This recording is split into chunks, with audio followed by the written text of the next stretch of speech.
नमस्कार, आदाब। मेरे YouTube station Smita Sharma journalist में आप सभी का स्वागत है। और जैसा हम पंजाब से आपके लिए कुछ ग्राउंड रिपोर्ट्स लेकर आए हैं जिन्हें आप देख सकते हैं यहाँ इस चैनल पर, क्योंकि बाढ़ के बाद के जो हालात हैं अब वो काफ़ी ज़्यादा चिंताजनक बने हैं, क्योंकि पूरी तस्वीर धीरे धीरे साफ होगी कि आखिर नुकसान किस हद तक हुआ है।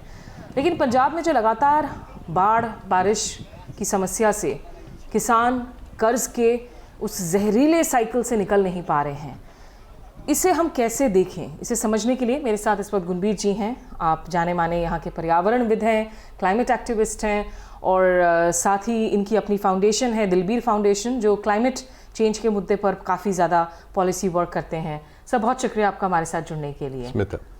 सर, सबसे पहले तो अगर मैं शुरुआत कर सकूँ, क्योंकि यहाँ बार बार लोग रेफरेंस ले रहे हैं 1988 के फ्लड्स की। पंजाब ने 1995, 2010, 2023 में भी फ्लड्स देखे हैं। इस बार की बाढ़ के आप स्केल एंड साइज को कैसे देखते हैं कंपैरेटिवली? ये जो सारा इंडस वैली का रिवराइन सिस्टम है, ये बहता है सारा पंजाब में, और इस टाइम के जो फ्लड्स हैं जितने आए हैं उसका इम्पैक्ट जो है पहले से बहुत ज़्यादा हुआ है, नुकसान बहुत हुआ है, जानी माली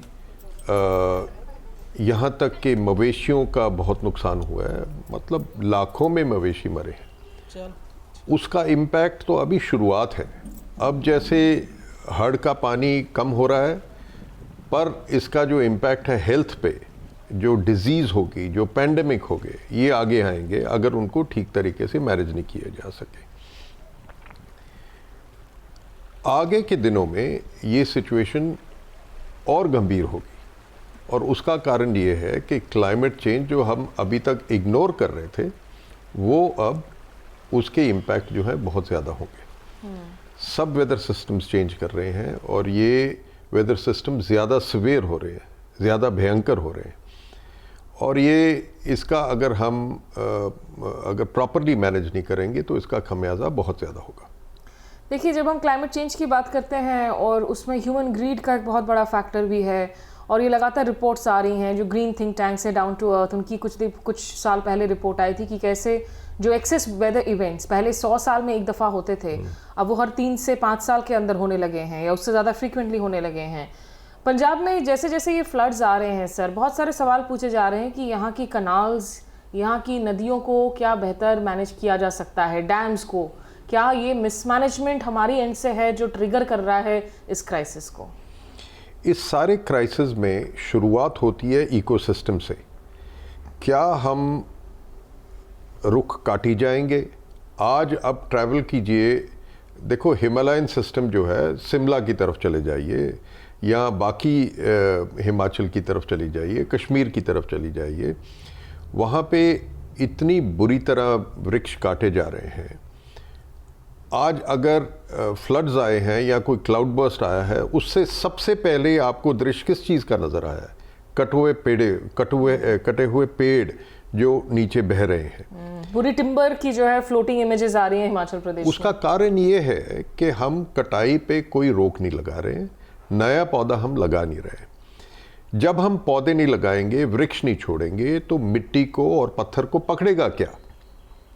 नंबर 2 आता है काम, देखिए ये वेदर सिस्टम क्लाइमेट चेंज का है, ये तो आगे से आगे ज़्यादा गंभीर होगा, और अगर 10 साल में हो रहा था पहले, तो 1 साल में होगा, अब ये तो होता रहेगा।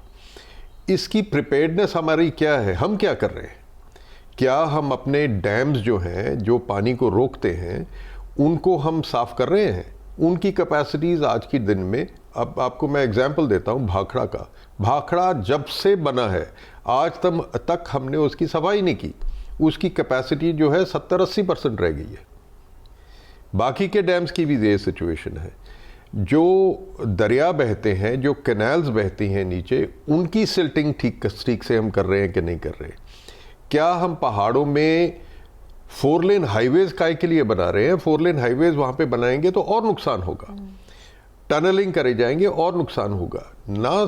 हम ये नहीं, हमें नहीं भूलना चाहिए कि हिमालयाज जियोलॉजिकल ईयर्स में इतने पुराने नहीं हैं, ये नए हैं, ये ब्रिटल है, ये केरू है पहाड़, सो इसकी मैनेजमेंट हमें ठीक तरीके से करनी है। ये जो आपने बात कही सर कि भाखड़ा की कैपेसिटी 70-80% तक ही मतलब उसका जैम हो गया है, अभी कैपेसिटी उसकी कम हो रही है, ऐसा क्यों हो रहा है? ये किसकी जिम्मेदारी है कनाल्स को क्लीन अप करवाना? ये इतना दुर्गम काम ऐसे क्यों बना हुआ है कि ये नहीं हो सकता है? देखिए, हम पंजाब की माली हालत जो है वो ठीक नहीं है, हिमाचल की भी ठीक नहीं है, पर ये दोनों नॉन बीजेपी स्टेट्स हैं। क्या इनको फंडिंग सफिशिएंट मिल रही है? क्या ये पहाड़ों का और वो जो दरियाओं का काम जो है ये नेशनल नहीं है? अगर हम इंडस वैली ट्रीटी को एब्रोगेट कर रहे हैं तो इसकी मैनेजमेंट कौन करेगा? बिल्कुल। अगर यूनियन इसको इसका पानी और बंद करना चाहता है, पाकिस्तान को नहीं देना चाहता है, और ये पानी इधर ही आएगा, तो इसकी मैनेजमेंट कौन करेगा? ये यूनियन करेगा। आज की डेट में पंजाब का 5 लाख करोड़ के करीब का डेट हो चुका है, देनदारी हो चुकी है। पंजाब के पास पैसा नहीं है। क्या हम बीजेपी की गवर्नमेंट अगर इलेक्ट करेंगे तभी हमें पैसा मिलेगा? तो ये जो आप कह रहे हैं कि डैम से अपनी कॉफ़ी भी आप ले सकते हैं, डैम्स क्लीनिंग नहीं हो रही है, ये ऐसा तो नहीं है कि ये सिर्फ पिछले 5 साल में नहीं हुई होगी? ये आप कह रहे हैं कि ये पिछले 5 साल में नहीं हुई है तभी ये देखने को मिल रहा है? मैं तो ये कह रहा हूँ जी कि इसकी पर्यावरण के तरफ ध्यान और पर्यावरण के मैनेजमेंट का ध्यान जो है वो कई दहाकों से नहीं हुआ है। भाखड़ा की क्लीनिंग जब से भाखड़ा बना है तब से नहीं हुई। बाकी के डैम्स की वे आप देख लो, बेशक पौंग का लेक देख लो जो पंजाब का डैम है, रंजीत सागर देख लीजिए, उन सब की स्थिति जो है वही है। इनकी डीसिल्टिंग जो है सारे वाटरवेज की और सारे रेजर्वॉयर्स की होनी ज़रूरी है फ्रॉम टाइम टू टाइम, जो हम नहीं कर रहे। सर, इतने सारे जो बांध टूट रहे हैं, जो एम्बैंकमेंट्स की ब्रीचिंग हो रही है, हम रामदास इलाके में गए थे, वहाँ पे भी हुई, इधर हरीके डैम के आसपास भी कई सारे ऐसे बांध हैं जो टूटे थे। इसमें 2 चीज़ें हैं। एक, क्या हमारी वेदर फोरकास्टिंग अभी भी प्रॉब्लमैटिक है, जहां हम ठीक से नहीं बता पा रहे हैं कि बहुत एक्सेसिव रेन, सडन रेन होने जा रहा है? दूसरा, वेदर फोरकास्टिंग के बाद यूजुअली ऊपरी डैम से पानी जब छूटता है नीचे तक आने में 24 घंटे 18 घंटे लग सकते हैं। क्या वो सूचना ज़्यादा बेहतर दी जा सकती है लोगों को? इन टाइम उनको थोड़ा सा ज़्यादा बेहतर क्या वार्न किया जा सकता है? ज़रूर किया जा सकता है, पर ये ना भूलिए आप कि जो वेदर सिस्टम्स अब हैं ये अनप्रेडिक्टेबल हो चुके हैं और ज़्यादा अनप्रेडिक्टेबल होंगे आगे क्लाइमेट चेंज के कारण। इसकी प्रिपेयर्डनेस हमारी बेटर होनी चाहिए, उसकी हैंडलिंग बेटर होनी चाहिए। लोगों को अगर आप ये देखिए, सबसे पहला कांड जो हुआ था कहाँ पे, धराली में हुआ था, ठीक है जी। अगर आप उसकी फ्लो देखें तो फ्लड प्लेन के अंदर टूरिज्म इंफ्रास्ट्रक्चर क्रिएट किया हुआ है हमने, वो जो बह गया था सारा का सारा। अगर हम ये का सब करेंगे, या हम होटल या हम घर अगर बिल्कुल ही रिवर साइड पे ले आएंगे, तो ये तो इम्पैक्ट होगा ही होगा इसका। तो क्योंकि आपने धराली की बात की, हमने लगातार देखा है, धराली हो, किश्तवाड़ हो, जो लैंडस्लाइड्स है, मड स्लाइड्स है, वो जितनी इंक्रीज हुई हैं। देखिए 2013 में उत्तराखंड फ्लड्स को मैंने बहुत क्लोजली कवर किया था, और वहाँ पे भी हमने देखा था कि केदारनाथ मंदिर के आसपास जो हैं, जिस तरीके से होटल्स बनाए गए थे, लोग जाकर वहाँ पर धार्मिक स्थल में जाकर लोग बेसिकली परिवार को लेकर जा रहे हैं, बच्चों को लेकर जा रहे हैं, वहाँ शराब पी रहे हैं, वहाँ बोतलें छोड़कर जा रहे हैं, कूड़ा छोड़कर जा रहे हैं। तो हमारी जो सिविक सेंस है उसकी तो हम the less said the better, लेकिन सरकारों की तरफ से भी जो ड्यूटी होनी चाहिए जब आप टैक्सेस देते हैं, उस ड्यूटी में बहुत कमियाँ नज़र आ रही हैं। यहाँ सर ये मैं ज़रूर पूछना चाहूँगी कि ये बाढ़ आ रहे हैं, और जो खास करके बॉर्डर एरियाज है पाकिस्तान के साथ में, वहाँ कभी कॉन्फ्लिक्ट की क्राइसिस है, युद्ध हो रहा है, कभी गोलीबारी चल रही है, तो यहाँ के किसानों की हालात जो है कभी बदल ही नहीं सकती है। उनके तो पूरे के पूरे खेत डूब जा रहे हैं बार बार इस तरह की सिचुएशन में। किसानी जो है वो पहले शायद प्रॉफिटेबल थी, आज प्रॉफिटेबल नहीं है। जो यूथ भी है किसानी से, ज़मीन से जुड़ा हुआ नहीं है, क्योंकि उसको सामने नज़र आ रहा है, पर उसको सामने जॉब्स भी नहीं मिल रही हैं। सो ये बहुत ही शशोपन में वो फंसा हुआ है। जो आपने बात की सिविक सेंस की भी, वो बहुत इम्पोर्टेंट है।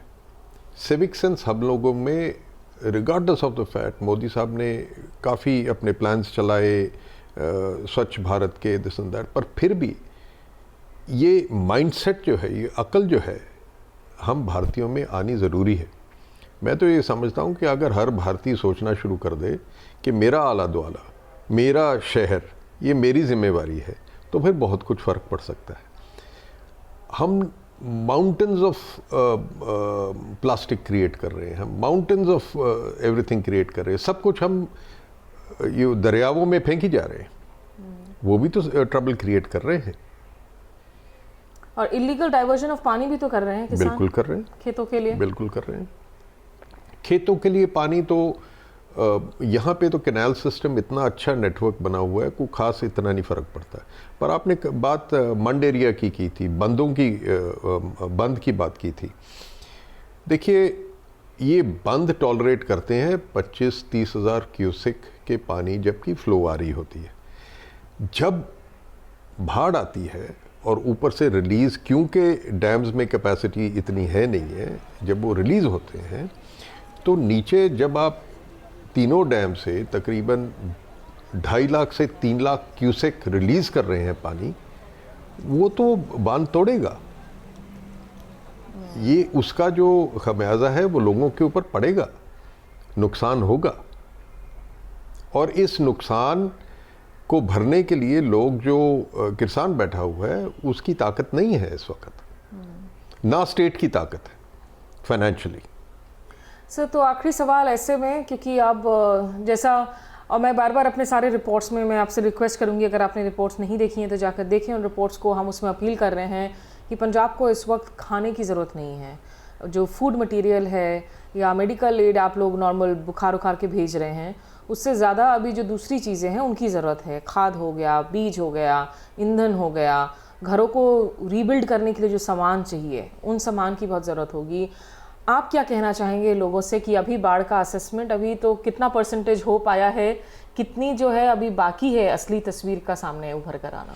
देखिए, ये जो नुकसान है, ये जितना प्रोजेक्ट किया जा रहा है और जितने इसके अगेंस्ट जो फंड्स रिलीज़ कर रही है सेंट्रल गवर्नमेंट, उससे कई गुना ज़्यादा नुकसान हो चुका है। और इसका जब ये पूरा अंदाज़ा लगा लेंगे, शायद कुछ ना कुछ और फंड्स आने की चांस होगा। पर ये मैं ज़रूर कहूँगा यहाँ पे कि जो पंजाब की स्पिरिट है, वो स्पिरिट देखने वाली है।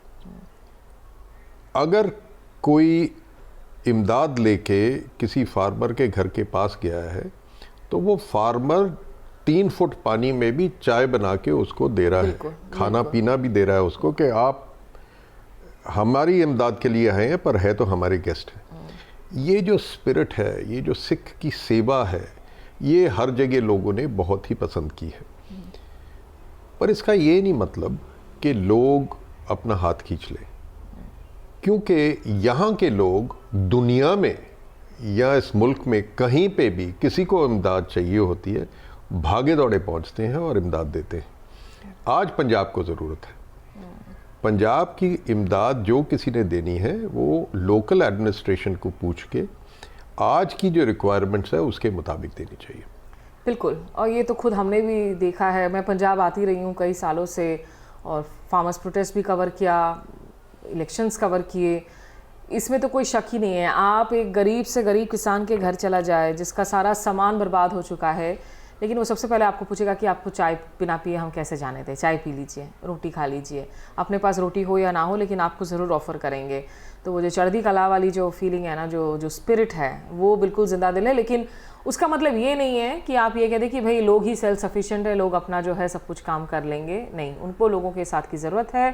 पंजाब हम लगातार सड़कों पे देख रहे हैं, हरियाणा, उत्तर प्रदेश से ट्रकें भरकर सामान आ रहे हैं। कुछ लोग आ रहे हैं खुद काम करने के लिए ताकि सड़कों को बना सके। फजिलका जाते वक्त इतनी बुरी हालत हो रखी है सड़कों की। यहाँ पर इंटरनेट कनेक्शन ज़्यादातर जगहों पर अभी तक जो है, जहाँ जहाँ बाढ़ आया है, इतने दिन हो गए हैं, अभी भी एयरटेल जैसी जो नेटवर्क हैं वो ठप पड़ी हुई हैं, आप उसको ऑपरेट ही नहीं कर सकते हैं।